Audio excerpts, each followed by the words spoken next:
नमस्कार, तुमच्या सर्वांचं स्वागत करतोय आपल्या चॅनल। मित्रांनो, आपल्या सर्वांनाच माहित आहे की गेल्या काही दिवसापासून आरएसएस वरती बंदी आणा किंवा आरएसएस बंद करा या मागणीसाठी जे आहे वंचित बहुजन आघाडीकडनं अतिशय मोठ्या प्रमाणात प्रयत्न चालू आहेत आणि त्यासाठी त्यांच्याकडनं आंदोलन मोर्चा वगैरे चालू आहे। गेल्या काही दिवसापूर्वी छत्रपती संभाजीनगर या ठिकाणी जे आहे वंचित बहुजन आघाडीकडनं भव्य दिव्य असा मोर्चा काढण्यात आला व त्यासोबत त्या ठिकाणी लाखो वंचितचे कार्यकर्ते, आंबेडकरवादी समाज व त्यासोबत अनेक लोक त्या ठिकाणी सामील झाले होते आणि यानंतर जे आहे आरएसएसला चांगल्याच मिरच्या झोंबल्या व त्यांना जो चांगलाच मोठा दणका बसला।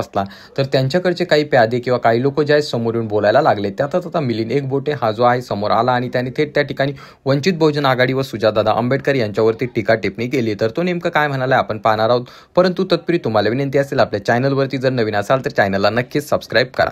जय गणेश।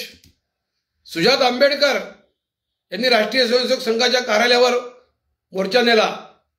या घटनेची चर्चा झाली, परंतु या ठिकाणी मला एक आठवण सांगायची आहे। वाना कुबेर नावाचे एक पत्रकार होते, लेखक होते।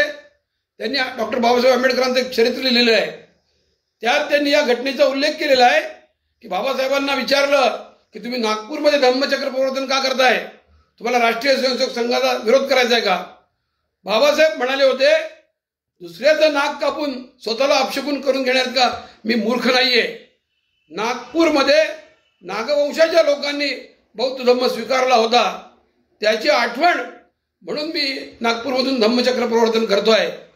बाबासाहेब आंबेडकरांचे विचार किती उच्च होते आणि सुजात आंबेडकर हे किती शूद्र पातळीवर काम करतायत हे या निमित्ताने आपल्या लक्षात येतं। जय श्रीराम, जय भीम।